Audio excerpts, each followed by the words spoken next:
find out, if you set up bill of materials on the warehouse side, and with the RTI, since it creates finalized pack out, does that trigger the material usage? I'll need to ask that question. Okay.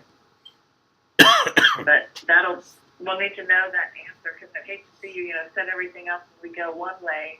We said, well, maybe 6 months down the road we want to start using GL. Right. But then the implementation really needed to be head a different direction, since we now need general ledger involved. Right. You understand what I'm saying? Absolutely. And I would say that then the generic answer is we want to set it up with the future in mind.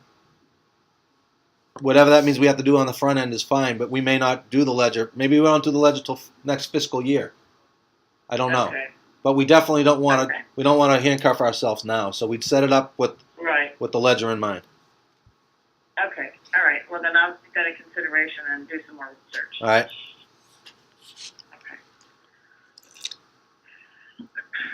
Okay.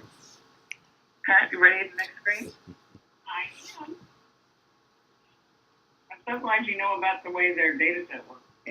Yeah, me too. Makes a big difference. So here you can see our generic one that we put together for this particular item, and we have a top and a bottom carton, and we also have an item. Notice on the column that has M, M, I, and M on it. Yeah. Right here. That's telling us that the 3 of these items are coming from the material master, but the I indicates it's coming from the finished good item master. Mm-hmm. So you can also add finished good items to your bill of materials if you need to. Understood. Okay, so Kathy, if we take a peek at number 2 for a minute. Oh, I'm This sorry. one? Sequence, yeah. Sorry. Brain disc. We have the carton, and this does an F4 lookup to the material master file, because mostly people don't have that memorized. And I'm also suspecting that you might be using an Excel spreadsheet to upload. But this does have an F4 lookup, so it will edit again, so you just can't put in any kind of information you want to. The unit per base product unit, and if you put in a 1, that's assuming you don't have any obsolescence or crushed cartons when you're doing a pack out.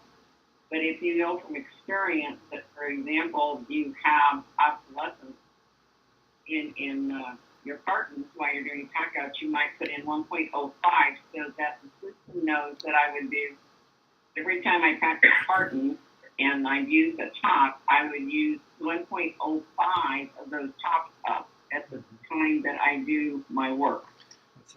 Oh, and Johnny's nodding yes, and I'm nodding. I don't know what the hell you're talking about. Because Wait a second. about 2 to 4% of everything we create has to be retouched, and the same apple will get a second lid put on it, or we change it from a tray pack to a bag. We just rework the fruit, and so that's how I have a factor in here for repack. This last year I used repack as a 1.5, so every time we did a tray pack, we actually did 1.15 the material. Got it. Okay. But anyway, that's just how I did it. Cause it's reality. Well, and it will update your inventory based on that standard that you put in as well. Waste. There's a shrink factor for every 100 boxes every 100 lids the machine makes. 1 or 2% the boxes didn't come out right, so they throw them in the recycle bin. Okay.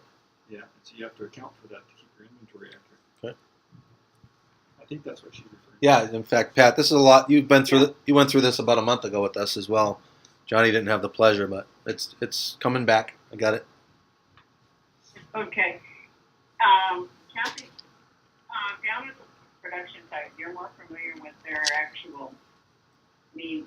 Are they going to need to use anything besides production type of blank, which is just say it accepts anything? It's different between. They don't do bright, right? No, they don't. So in your all's case, you just leave this field blank because it's not specific to doing labeling or bright stock type of thing. Okay. And that's really all it takes to add these together. we have free back out. You can see that I have a labor in here with the labor. Because I'm very good at coming up with creative names. And then the item there for the bins, do you use finished good items like that? And Kathy, would they need to use bins in their Why not? Well, I think our Yeah. hope, is that Hold on, Kathy. Roy, if I'm all wet, dude, step in here. But I thought the goal that we were driving at was complete the football so that we know what we have.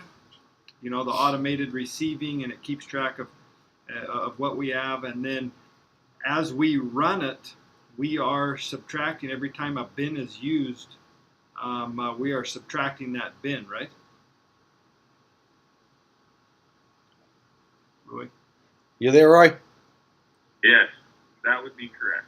That's Is that we the want to bin? be able to get to the point of doing that. Is that the bin you're referring to there? Yes. Yes. Okay. Yep. So it's But I also think- doing the bin inventory. But this is different, guys, because I would think, well, I guess we need to talk about this, and that's part of our receiving ticket discussion tomorrow, Okay. is that when you create your bid tickets that are going to be coming in, and we're going to, log each bin tag, that's going to go into your inventory similar to your current pallet tag inventory. And then when those bins are dumped, normally what other people do, excuse me, is scan those bins and dump them just like you do your pre-size bins. Okay. Is that so? That's different than the bill of material piece. Correct. Yeah. So Okay. I guess Pat, here, I don't know if you've worked with more clients. I mean, do they do that when they're scanning the receiving bins and then also putting it as a component in their bill of material, or do they generally just do one way or another? They generally do just one way or another, and the more norm is the first one where you use receiving tickets and you apply the usage at the pack out. Yeah. Okay. This would be almost more to like if you had an interim inventory that you were waiting to finish packing. Johnny's got a point to make, and I don't understand what the difference. Why is it one or the other? I'm lost. Why is the scanned bin receiving inventory? Why can't it be part of the bill of materials? Or why is it one or the other? I don't understand. Because I think it's going to reduce inventory twice. Then it would reduce inventory twice. Because it's going to reduce well. it from the bill of material. Yeah, just hit me like a ton of bricks. Okay. I'm fine with it too. Yeah. I didn't And this is understand. also not this also wouldn't have your specific identification. Yeah, we want to do it at dumping time. Yeah. When we apply it to the run. Yeah. Okay. So you And that does make better sense now that we're talking through it. Yeah. This is making better sense because that also then applies it as usage, reduces the inventory that we have, the bins received, and that impacts your grower accounting. right. So. Yeah, and you have your exact traceability too, Roy. Mm-hmm. Right.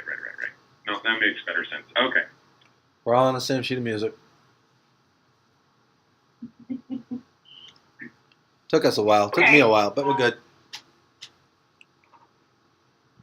Kathy, let's if it's agreeable to the folks there, let's take a peek at a bill of material, a production plan for a minute.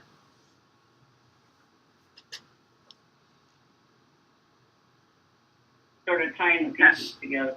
Do you have one in mind? Do we have an Apple one here? CF demo, I think it. I think my Renault 2 has one. Yeah, probably does. There you go. And so here's our items. We have it as we talked about previously, the production plan can be for one day or it can be for a week, it can be for a month, it's whatever you all choose. Most people do it on a daily basis, and it is by the location.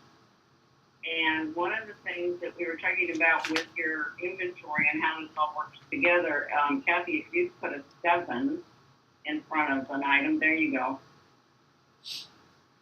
We see the finished good item at the top of the screen for the red apple.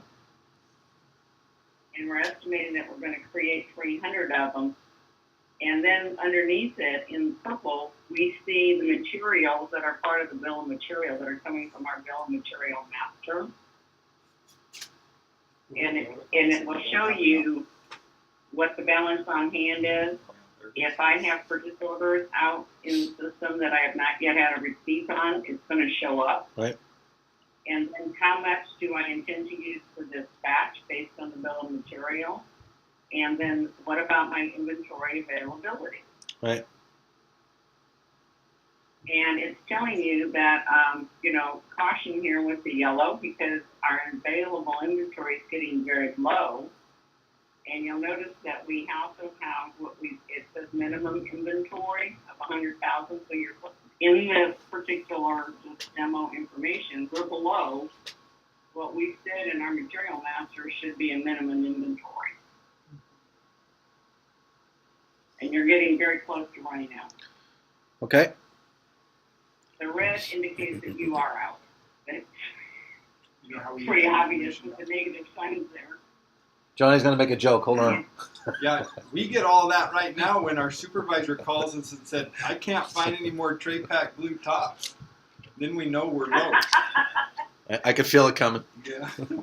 It's a nice screen. I see a lot of improvement opportunity at our operation. Yep.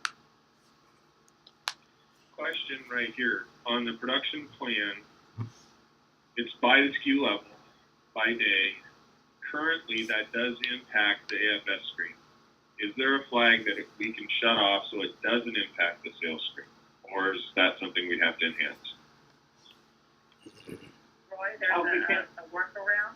I mean, right now, if you do it for one day, it updates the AFS. If you do it for today and tomorrow, it wouldn't because it doesn't know which day to use. I mean, that may not be, that's kind of like, might be hokey, but there's no other flag. There's not a flag that I can say, turn it off. Okay. Roy? If you did it one day. Yeah. Roy, why would you not want it to impact AFS? Well, I do, but if we're going to start taking advantage of any of this or playing with this, Yeah. it's going to impact it. I don't want it to impact the sales count. I don't want them to see what the eventual goal is definitely. Sure. Definitely the whole idea is for the salespeople to sell out in front of them rather than the pile that's behind them. Right. And they need to see what we plan on producing for them for 10 days or 14 days or however far out we decide to go. Yeah. We want to get there. But in the interim, as we're making these steps and trying to improve Gevers, how do we not impact their sales screens and mess them up? That's been a concern that Sam has had. And obviously, we don't want to do that either. But, Right. I just wanted to make sure. Okay, I ask silly questions, but you get great answers, and then you feel stupid. So now I feel stupid. So we're all good. I didn't understand it. Yeah. Okay. Kathy, could you do a 2 to change on that one as well? Oh, yeah. So this is going to show us that we had an estimated quantity of 300, and we actually produced 245. Now, our pack-out number is 10. Now, if there were multiple pack-outs that were created during the day to match this production batch, they'd be listed. You could do an F9 and you'd get a whole listing of all of them. And it'd show up on your pop-up screen here. Okay. Now, some folks, and I don't know, probably it would change the way you're doing things. Some people apply usage you could then go to the pack out and apply usage to those bins from this pop-up screen. So you have an option of which way you want to apply usage of your raw fruit that was being packed. Okay. And so, Kathy, if you hit there, thank you. So, based on your bill of material, we estimated that we were going to do 300.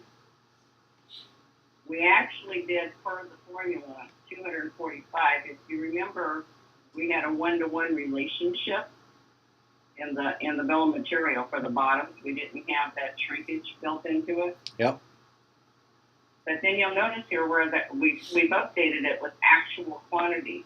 So if you know on a specific checkout that 100 bottoms got used, you come in, or 100 extra, and you put in the actual quantity, you can override what the bill of material calculation comes up to internally. You don't have to, clearly, but you can. And then the system, if you're doing doing the update for your inventory, and then also for the production summary journal, we'll use the 351 that's actual to reduce your material inventory, not the standard that's part of the bill of material. Understood. Cool. And Pat, that's where the the little adjustment that you just made, that's where the transaction codes under the covers come into play, correct? Yeah. Like, I don't remember what the numbers are anymore, 55s and 65s and 10s and Lord knows what. 60. Yeah. Right in the middle. So if we go and look at, you can run reports off of 14, which gives you material inventory information. I forgot the location that one. Oh, sorry guys, I'm at home. My phone's ringing. Sorry about that. No worries. You got Yeah, I don't you got a phone on the wall? Yeah, I Wow. actually do. You're old. Yeah, I know. I'm just gonna do this, Pat, because I don't remember the location either. Sorry, I just, I think I should do pack here. yeah. I don't have much here. And with my pack on cartons, there we go. There's some actuals showing up from that bag. So the floor count is your beginning inventory balance, and from a standpoint of the system, I'm just going to throw this out, Sam, for when you're playing. Yep. Get the floor count in. You either have to manually add it in, or you need a purchase order receipt. Right. It will not do costing without one of those two either. Right. So if you want to do costing of your materials, you need to put the cost in at the same time you manually add it or the purchase order. And then of course you see that there's a column for receipt, and it tells you then which purchase order would be on the receipt if we had one on the screen here. And then the actual usage tells you where it's coming from. So if I look at this, I can see that I had a Apple production. It was on sequence 160, and it was on the first line. So this it shows me my. this screen is a human readable depiction of the INH and the IND files. MID and MIH. MID. Oh, okay. Yeah. What's that thing? That's materials inventory detail. That's the under the cover stuff that you guys hopefully will never have to see. But unfortunately, I'm going to have to look at. Unless everything's absolutely perfect. Right, Kathy? Yeah. The system tracks your costing at a weighted average cost. That's where you see the average cost over here. So depending on what your average cost is based on your purchase order receipt and what you owe the vendor, that's where you're getting your average cost from. If you do an F11, then we can see that we have some future receipts. Remember we talked about purchase orders where the receipts haven't come in yet? Mm-hmm. So I've got future receipts showing up and what purchase order they're on, and what tran number they're on in the purchase order. Got it. Can I ask a question? And Roy, is our purchase order going to forever be the carbon copied book that everybody has, or will we have some way to let Michael or Joe or the Daniel Riggins, will they be able to generate purchase orders with an iPad or something that generates directly into the system, generates what we're seeing. The goal is just what you said, is eventually to get to the point where the system generates the PO, or they can go in and generate a PO. Yeah, because I just know that a lot of times we get an invoice for something and we're like, geez, who ordered this? And we have to go track down somebody's book and shuffle through all Yep. these pages and say, hey, you never turned in your carbon copy or whatever, right? And so then, Right. then our Yep. information's only as good as the guys that, that feed it. And in our current Yeah. system, I would worry. Yes. We No, can, the we goal can is to get start to the with it, automated. no problems. I want to Yeah. get this thing Yep. turned on and start. Right. Here's an area I'm worried about. So Stan, if we're going to do look at the purchase order system, then we need to think about. If you want to then see how that flows through to accounting, so we get with some of the accounting folks, Right. and then show them what they do when they get the invoice and how they can do the three-way match to the PO. Right. And then track the open purchase order payables. Got it.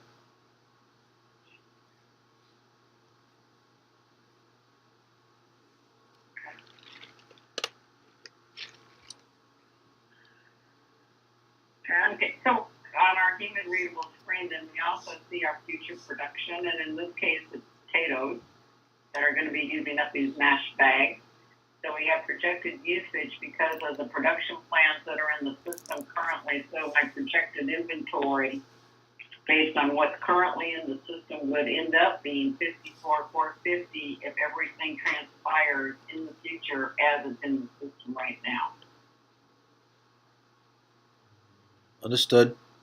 Okay.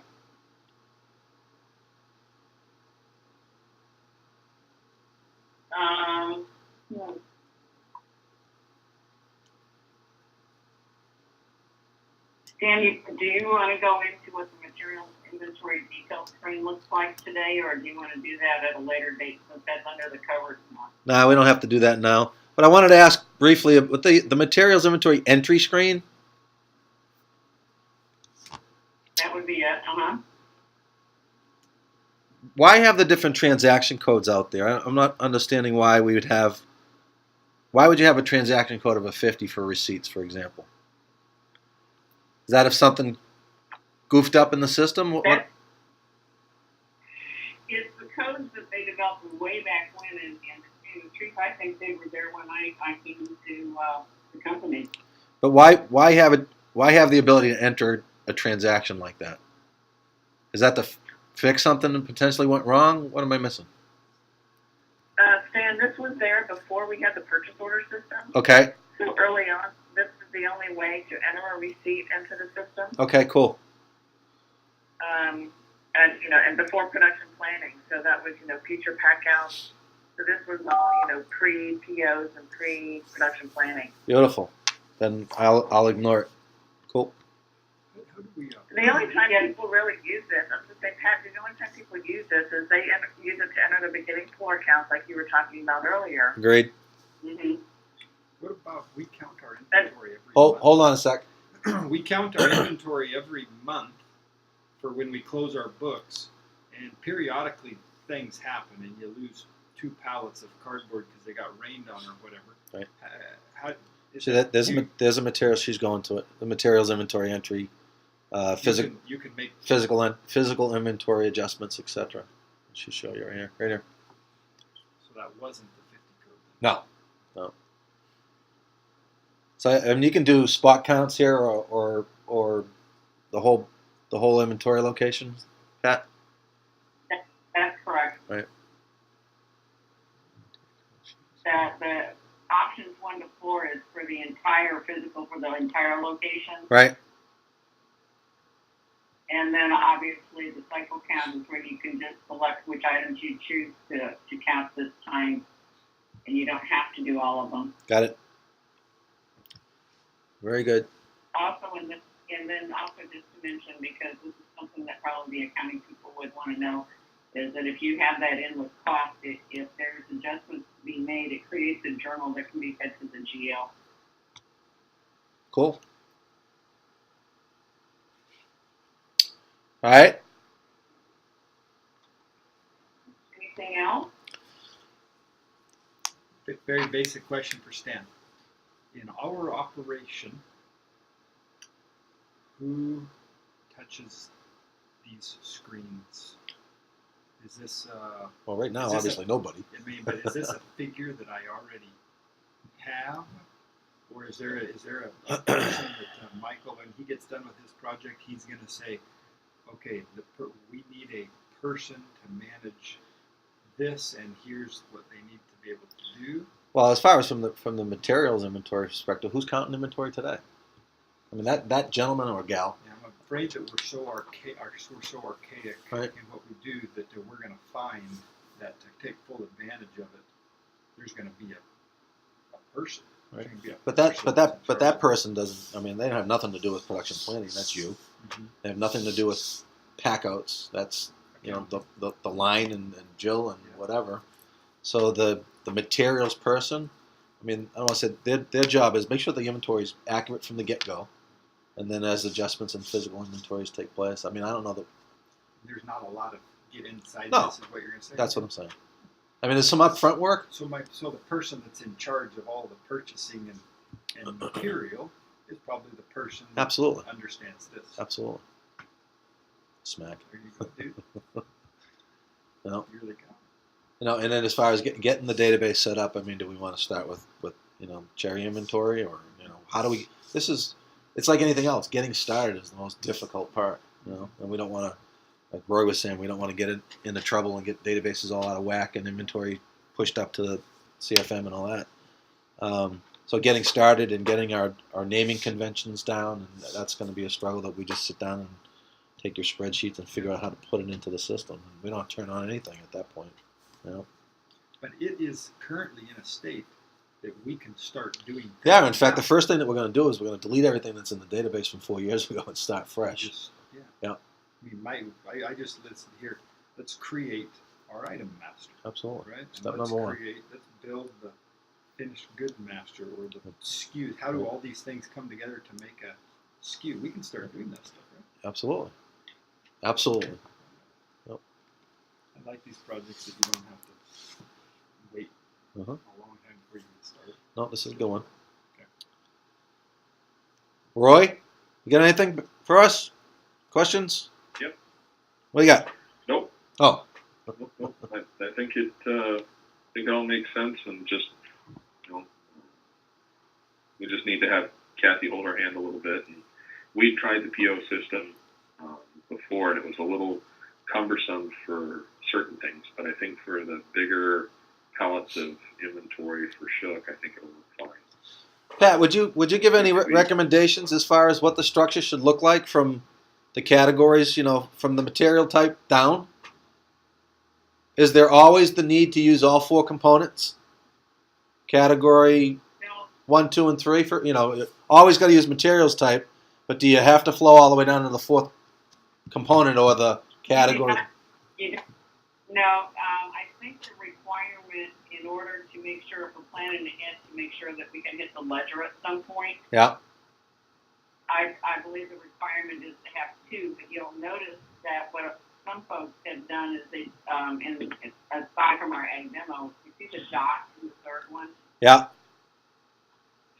and some people have done it as a placeholder, thinking they may need to do more specific later. Right. But I believe that the requirement is to have 2 of the 3, and specifically 1 and 2, for the production plan and journals to pick up. Okay. What was in the And material? it really depends on the complexity of the packing materials that you have. Understood. Stan, you mentioned that Johnny had a spreadsheet. I mean, if he has a spreadsheet of all his different materials, I mean, if you'd like to send it to us, we can review it and make some recommendations. Amen. Amen. I mean, we're looking at a cherry shook, but I don't know. The apple shook must be a lot bigger, as far as item codes and etc. Yeah. More items. Right. Yeah, but the one thing that, and it'll be good to see that spreadsheet, Kathy, thank you. The one thing that if you decide that, for example, category 1 says carton, right? And the second, I say bottom or top, whatever type of structure you come up with, I insisted enough that it works across apples and cherries. So when you do your cognitive sorting, it makes sense to you. Okay. Well, what I'd like to suggest for our next bill of materials is a meeting with N2N again after you've had an opportunity to chew on the spreadsheet or spreadsheets, and then Johnny and Brooke and Michael and I get together again, Roy, whoever we think is appropriate, and we sit together and we look at the recommendations and we actually key in a couple of items so to get us going, and then we take it from there. Yeah, that'd be great. All right. Sounds good. Cool. All right. Well, I'll get the appropriate spreadsheets out to you, and we'll get a calendar item on the list, and we'll meet again. Sounds Okay. great. You got anything, John? Thanks, Sam. Thanks, Roy. Thanks, What's Johnny. Oh, This time, Thanks, yeah, Michael. All right. Thank you for your time. bye. Sounds good. Thanks, guys. Bye. All right. Bye-bye. Bye, everyone. Bye-bye. Bye-bye. Bye.